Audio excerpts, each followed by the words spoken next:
Christian sur ce plateau. Ouh, il a choisi de pas venir. Il est bien à distance, en duplex, comme ça, comme à chaque fois. Romain Daubry, pas besoin d'avoir à enjamber quelque embouteillage que ce soit. Bonjour Romain, depuis vos bureaux de Bourse Direct, voilà, où on est bien aussi. Pas la peine d'essayer de, comme ça, faire jouer au chat et la souris avec le roi d'Angleterre, Charles III.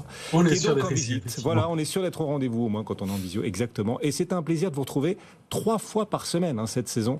Les experts de Bourse Direct et Romain, bien sûr, avec nous, chaque lundi, chaque mercredi et chaque jeudi. Romain, le CAC 40 est en hausse de 0,7% aujourd'hui, avant ce soir la réserve fédérale américaine.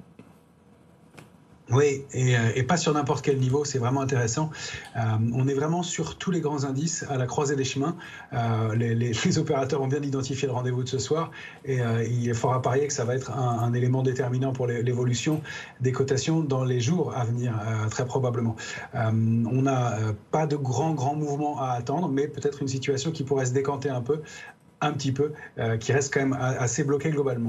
Il y a un élément très important du côté des forces en présence quand on regarde les marchés dérivés, c'est que sur l'Eurostoxx, la position ouverte, le nombre de contrats, donc ce qui indique la force ou non de la tendance, est encore descendu à un plus bas de plusieurs mois, voire plusieurs années, à 2 770 000 contrats. La moyenne, c'est 4 millions de contrats ouverts sur les dernières années, donc c'est vraiment très en dessous. Ça veut dire que les opérateurs sont en retrait. Alors ça, c'est un élément, mais ça nous permet aussi de savoir que on avait parlé de ce rebond dans lequel on croyait moyennement post-intervention de Christine Lagarde jeudi dernier.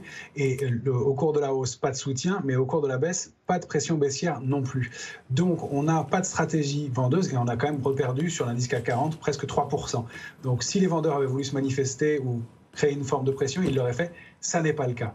Donc, on a quelque chose qui se met en place de ce côté-là. Et puis à la veille du rendez-vous important, le niveau de couverture des portefeuilles remonte un petit peu. Même si la volatilité reste relativement basse à 14, on voit que les opérateurs sont assez prudents. Et puis, on a pas mal de signaux du côté de différentes valeurs qui sont assez intéressants. On a quand même la BNP qui marque aujourd'hui un plus haut historique en séance. Et puis on a aussi Bouygues qui se rapproche à des niveaux qu'on n'avait pas connus depuis 2000. Qui est en train de s'approcher de ses plus hauts historiques aussi, des valeurs comme Edenred aussi. Et puis, en même temps, on a aussi des titres au sein de l'indice CAC 40 qui ont cessé de baisser depuis plusieurs séances maintenant et qui arrivent sur des niveaux de support importants qui pourraient offrir des points d'entrée. Je pense à Téléperformance. L'Asso-Système, c'est un peu différent, mais ce sont des supports majeurs.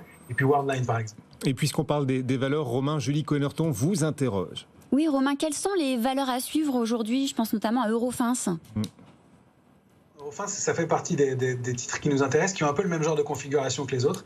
Eurofins, elle baissait depuis septembre 2021 non-stop pour atteindre, elle avait formé un plus haut à 125,20. Et elle a arrêté de baisser et elle réagit au-delà d'un support majeur à 53,10 depuis quelques jours.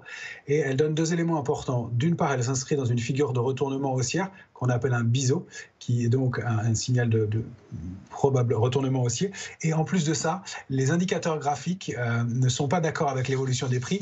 Ils divergent. C'est-à-dire que c'est un phénomène technique qui nous permet de penser qu'effectivement, un retournement haussier est possible. Donc, les cibles sur le titre sont relativement intéressantes et on a un ratio risque-rendement au-delà de 53,10 qui est intéressant, avec une première à 62,60 et puis surtout une cible majeure à 70,88. Sur ce titre Eurofins, donc, que vous surveillez très près, les signaux techniques intéressants à vos yeux sur cette valeur qui progresse bien. D'ailleurs, aujourd'hui, Eurofins Scientifique, plus 1,8% à un peu plus de 56 €, 56,10 €. Romain Daubry avec nous depuis Bourse Direct. Donc, on est ravis de vous retrouver et on vous retrouvera d'ailleurs double dose tout à l'heure, juste avant la clôture. On vous rappellera, Romain, bien sûr, vers 17h25. À tout à l'heure. Le CAC 40. Julie, Julien, il est en hausse de 0,7% en ce moment, notre CAC 40, on est bien. L'Eurostoxx 50 aussi progresse de 0,8%. Séance tranquille en apparence, mais une séance d'attentisme avant ce soir, la réserve fédérale américaine. Et justement, c'est sur ce thème aujourd'hui, Julie, qu'on interroge nos auditeurs et téléspectateurs.